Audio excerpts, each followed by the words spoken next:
So we were just up to a woman's mitzvah of Torah, if that's all, what is that all about? Why don't women study Torah the way men do?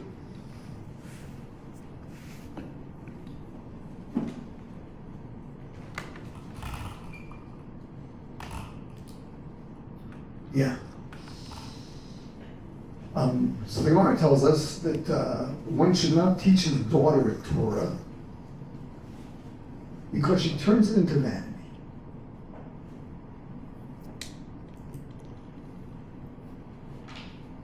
She turns Torah into vanity. I heard it was because couldn't they find loopholes or things like that? Not what it says. The Gemara says she turns into vanity. Well, this is, yeah, the Rambam quotes this as well. Yeah. People malanda tiflus. Tiflus means vanity. Okay. Teaching her vanity. Rambam says she turns it into vanity. Well, what does this mean? Women are less intelligent than men. I teach men, I teach women. They're intelligent men, they're intelligent women. There are unintelligent men, there are unintelligent women.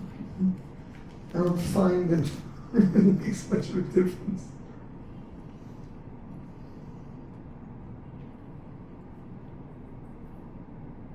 The issue is not intelligence. The issue is the way men and women process things is actually very different.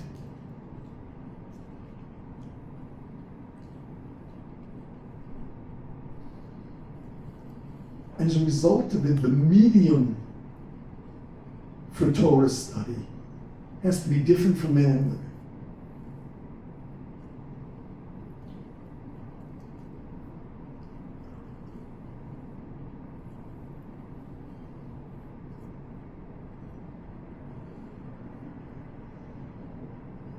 Men by nature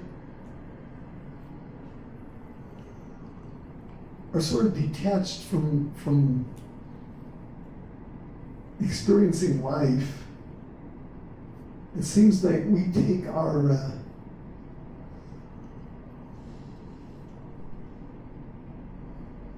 we enjoy life more than anything else is running away from the realities, from the practical realities of life.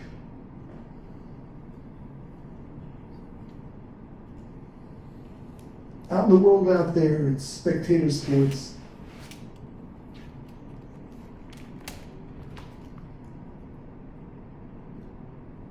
In the Torah world, it's Torah.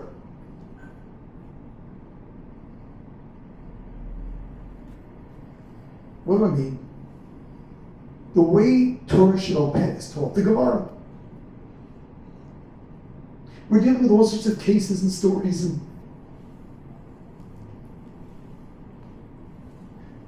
does anyone really imagine that these things are happening? It's all theoretical. We're dealing with concepts. Mastering Gemara means learning how to derive concepts, to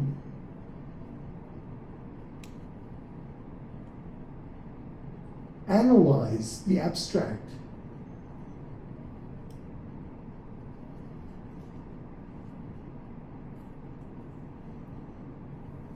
In fact, by nature, the way man connects with Hashem best is by reading reality.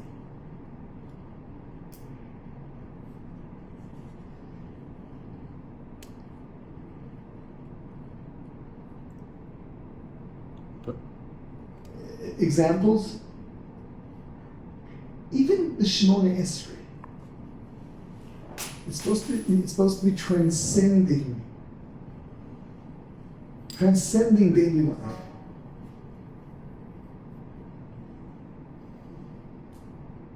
The way we connect to God is by sort of disconnecting from real life. When I say real life, I mean practical life. We find meaning when we get away from the practical. We see the practical as getting in the way of the conceptual and our feelings.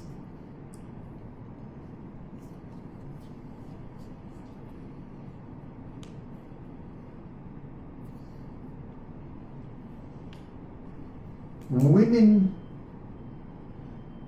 experience daily life through their feelings.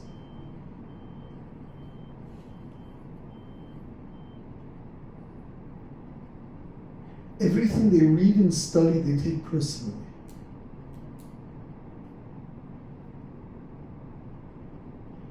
It's not theoretical, it's real.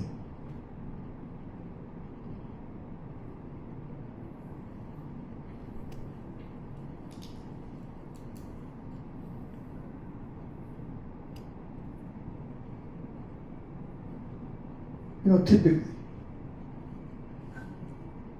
women get together to discuss their feelings about things.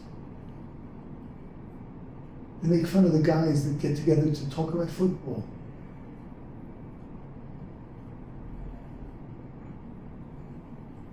Whereas guys really get into spectator sports.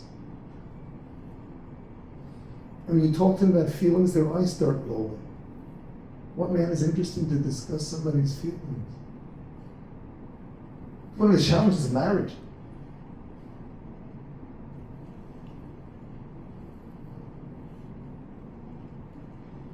The Gemara was written by men for men. It is the study of the abstract concepts that make up Torah.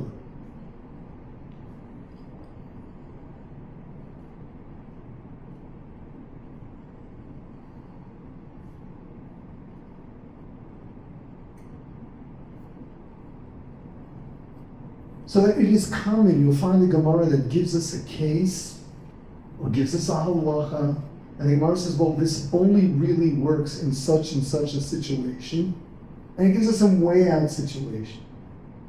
Men won't be bothered by the fact that it's way out. Because in terms of the theory, it works. A woman will say, what are you talking about?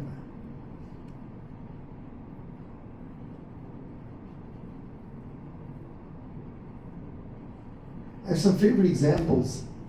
I don't know how you should appreciate it. You have to study the Gemaras themselves to really know, but I'll try my best.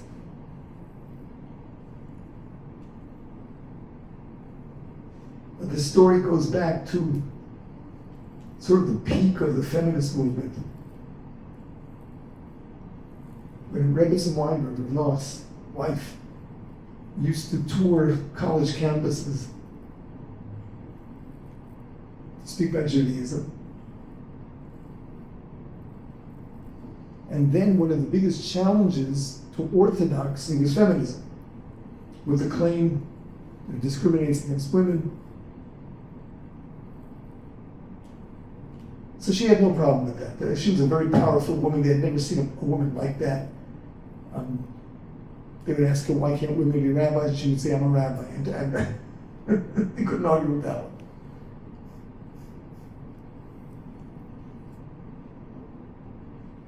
But there was a book put out by a modern Orthodox Rebbitzin that was filled with all of the what she called the insensitivity that we find in the Gemara and the Medrash, the insensitivities towards women.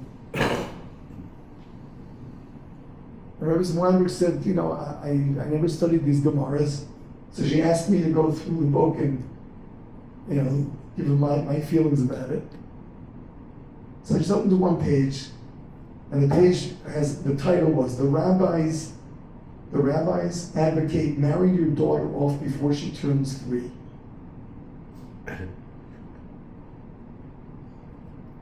Source, Gemara Ksubos Daf Tes. Ksubos Daf Tes is a Gemara that is studied in the yeshivas for months. Where in Ksubos Daf Tes does the Gemara say such a thing? See, the Gemara asks it's a kasha. The Mishnah tells us a halacha, and the halacha doesn't seem to work.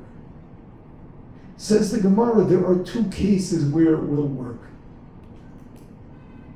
One is if the husband is a Kohen, and the second is if they got married before she turned 3.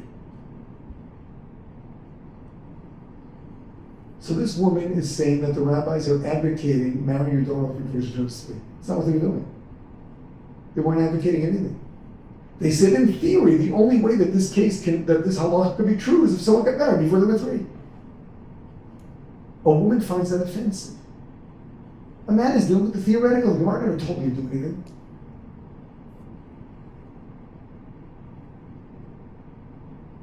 I told this over in a class, and it was recorded.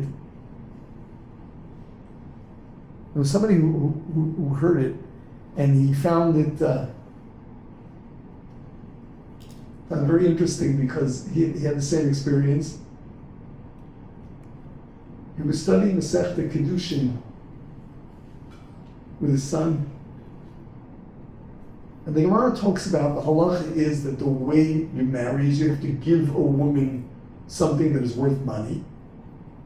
Our custom is a ring.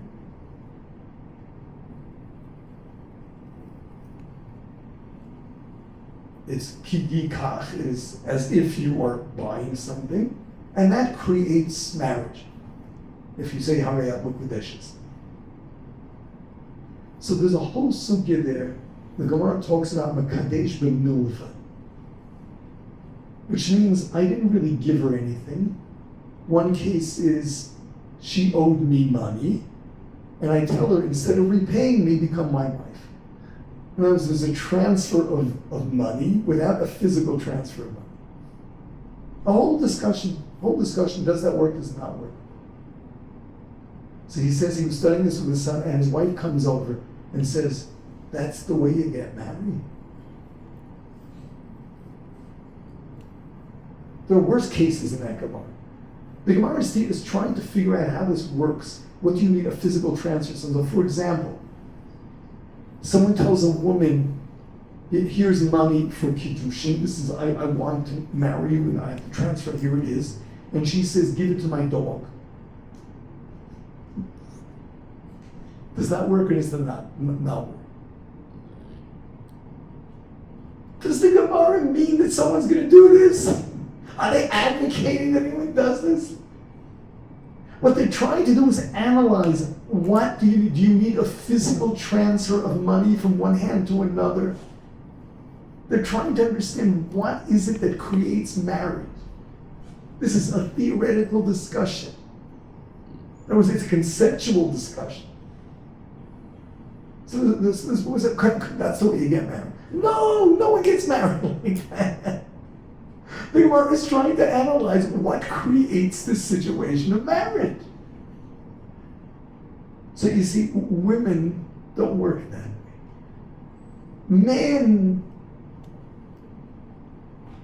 a man could be studying a piece of Gemara that talks about giving charity, and a poor man approaches him and he says, not now, I'm studying Gemara.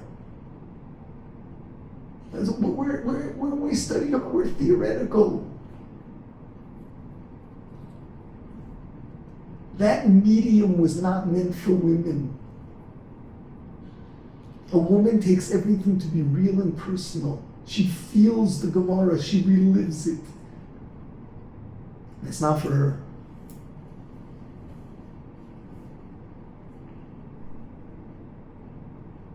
You know, women can learn everything else. And they do. But this is not for them.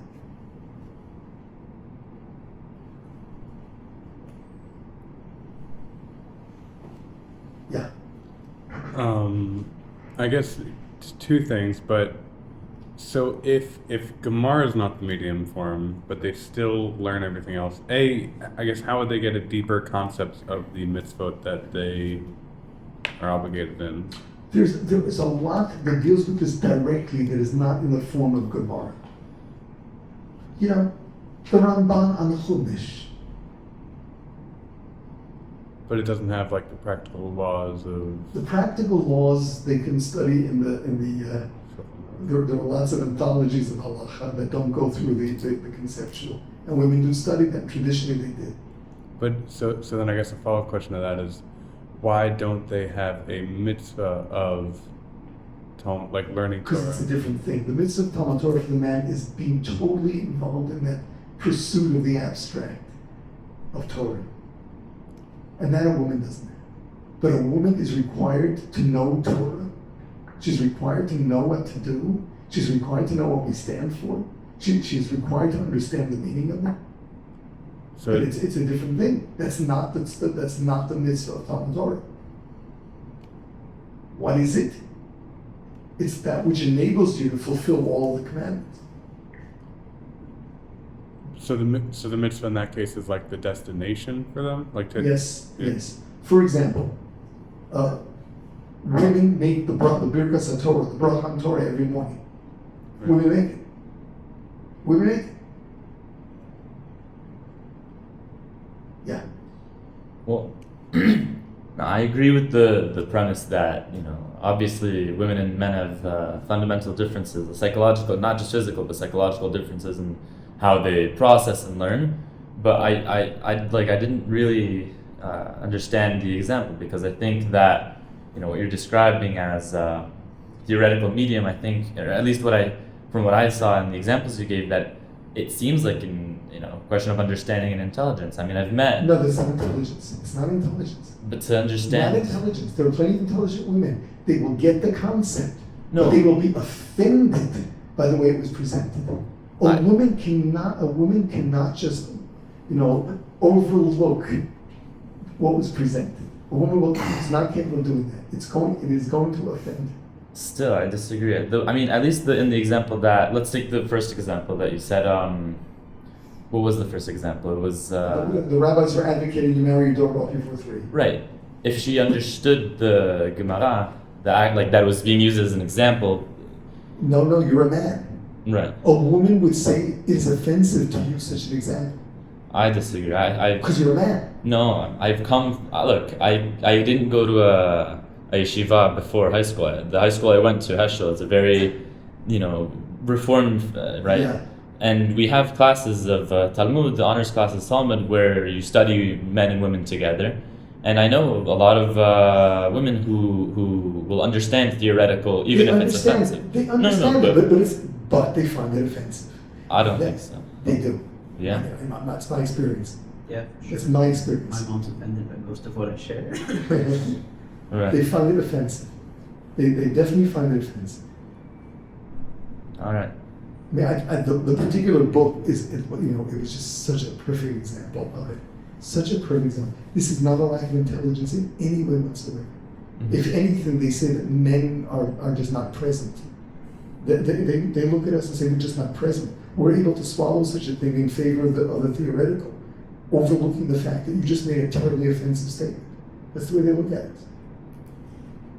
From a woman's perspective, that's correct.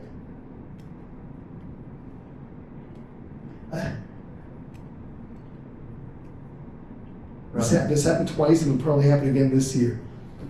I was asked to speak to the Geshe Women's Program before Purim, because they demand an explanation of why we allow the men to drink on Purim and not the women. And I tell them, this is what I told them so far. It's been 2 years, and they fully understood it.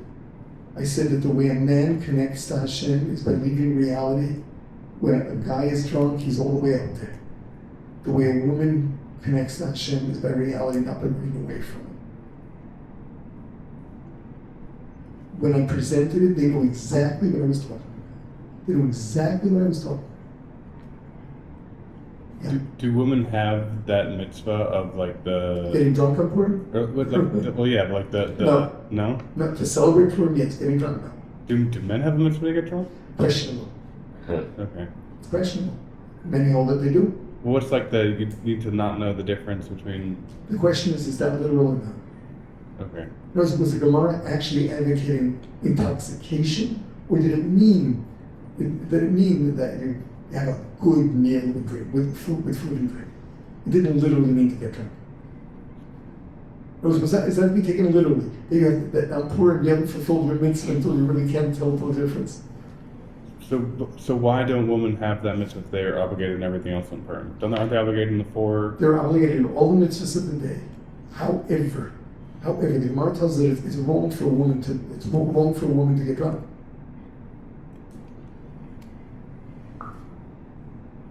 So that's not their mitzvah. Yeah. So it's the rub about that man goes and learns Gemara to analyze the abstract, and that's where he finds Hashem. Does that mean that a woman has to go to other ways to learn, or you had said also like that A woman learns, yes, directly, not from the theoretical. Directly. Example, all the deep commentaries on all of Tanakh. Women go for that, and well.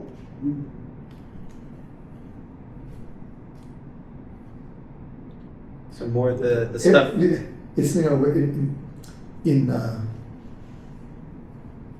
depending on which circles you're in, but deep down, everybody knows that the best thing out there on Chumash is Nechama Leibowitz's stuff. I don't know if you ever come across it. Nechama, it's just absolutely brilliant. It's absolutely brilliant. It's the best thing out there. So, in the ultra-Orthodox circles, they don't like the idea that it was written by a woman. The truth is, everyone knows. Everyone knows that it's the best. What's the book called? It's a comment. There's commentary? Commentary on Chumash. It's a comment. It's a class on, and it's phenomenal.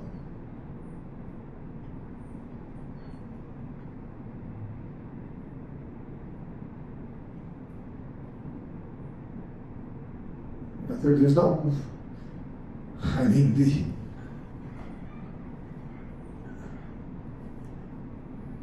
The Greeks spoke about how not only are we the only nation where literacy is 100%, but that including women.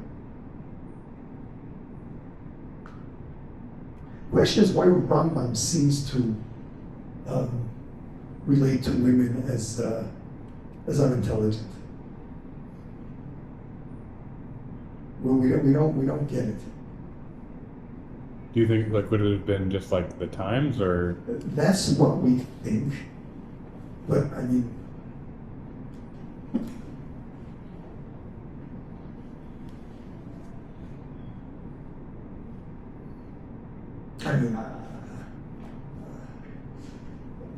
so in Eastern Europe it was not that way.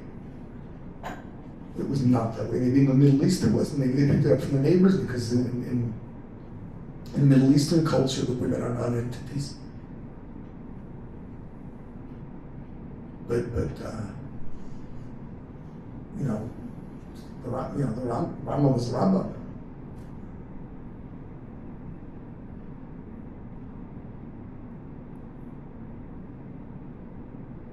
Personally, my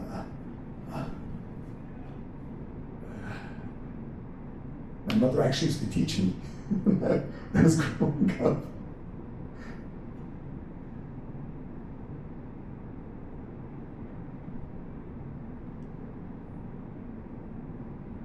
Yeah, there's a lot of stuff I knew because my mother taught me.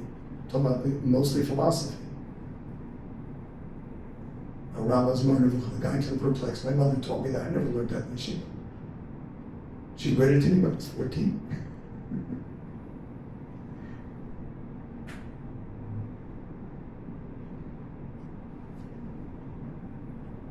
Yeah, there's no lack of intelligence among Jewish women at all, but it's a totally different way of looking at things.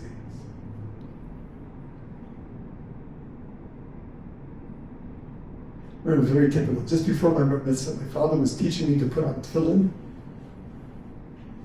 and then my mom comes over and asks me, "Do you know what you're doing when you're putting on tefillin?"